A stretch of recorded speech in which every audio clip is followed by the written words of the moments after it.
বাংলাদেশ সীমান্তে আরাকান আর্মির বিপজ্জনক তৎপরতা ও প্রভাব সচেতন মহলকে দিন দিন উদ্বিগ্ন করে তুলেছে। সীমান্ত থেকে বাংলাদেশিদের অপহরণ, গুলিবর্ষণ, স্থলমাইন পেতে রেখে চলাচলের ঝুঁকি তৈরি এসব আরাকান আর্মির নিত্যদিনের কাজ। আরাকান আর্মিকে নিয়ে সবচেয়ে বড় প্রশ্নটি হলো, তারা বাংলাদেশের ভেতরে এসে এদেশের মানুষের সঙ্গে মিলেমিশে এক হয়ে যাচ্ছে, প্রভাব বিস্তার করছে, তাও আবার পার্বত্য চট্টগ্রামের ট্রাইবাল জনগণের একটি অংশের মানুষের আশকারা পেয়ে। যেন তাদেরই আশ্রয়ে লালিত পালিত আরাকান আর্মি। পূর্বের একটি ঘটনা তাই মনে করিয়ে দেয়। 16 এপ্রিল 2025 থানচি উপজেলার রেমাক্রিমুখ নদীর চরে মাহাসাংরাই পোয়ে 2025 উপলক্ষে আরাকান আর্মির কমান্ডার লাভরের, যার আঞ্চলিক নাম কুখাই রাখাইনের উদ্যোগে 2 দিনব্যাপী সাংস্কৃতিক অনুষ্ঠান ও সাংরাই উৎসব অনুষ্ঠিত হয়।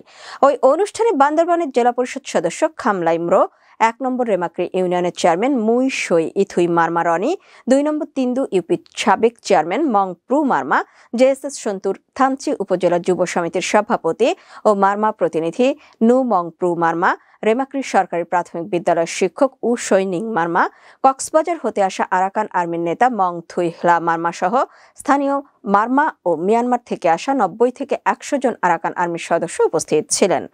আশ্চর্যের বিষয় হলো, অনুষ্ঠান স্থলটি বাংলাদেশ মায়ানমার সীমান্ত থেকে 10 কিলোমিটার অভ্যন্তরে এবং বিজিবি ইয়াং রাই ক্যাম্প থেকে 500 গজ দূরে হয়েছিল।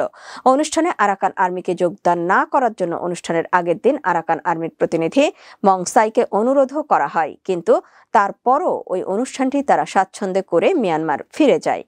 কথা কিন্তু এখানেই শেষ নয়। উক্ত অনুষ্ঠানে উপস্থিত খামলাইমরো তার বক্তব্যে আরাকান আর্মির কমান্ডার মেজর লাভরে ওরফে কুখাই রাখাইন ওই এলাকার উন্নয়নে অবদান রেখেছেন বলে প্রশংসা করেন। এছাড়া অন্য বক্তারাও বলেন, আরাকান আর্মি আমাদের পাশে দাঁড়িয়েছে, আমাদেরও উচিত তাদের পাশে থাকা এবং সর্বাত্মক সহযোগিতা করা। আরাকান আর্মির সহযোগিতায় আমরা মুক্তভাবে চলাফেরা করতে পারছি এবং এ ধরনের অনুষ্ঠান করতে পারছি। এটি আমাদের আত্মপরিচয় ও সম্মান পুনরুদ্ধারের প্রতীক। বক্তব্যের শেষাংশে রাজনৈতিক ঐক্যের আহ্বান জানিয়ে বলা হয়, এখন সময় এসেছে ঐক্যবদ্ধ হওয়ার। আসুন সব বিভেদ ভুলে ঐক্যবদ্ধভাবে সামনে এগিয়ে যাই।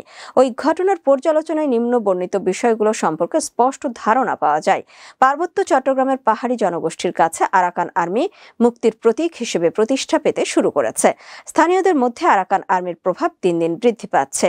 আরাকান আর্মি স্থানীয় স্কুল পরিচালনা, কিয়াং ঘর তৈরি, এমনকি স্থানীয় নির্বাচনে অংশগ্রহণকারী প্রার্থীদের আর্থিক সহায়তা করে থাকে।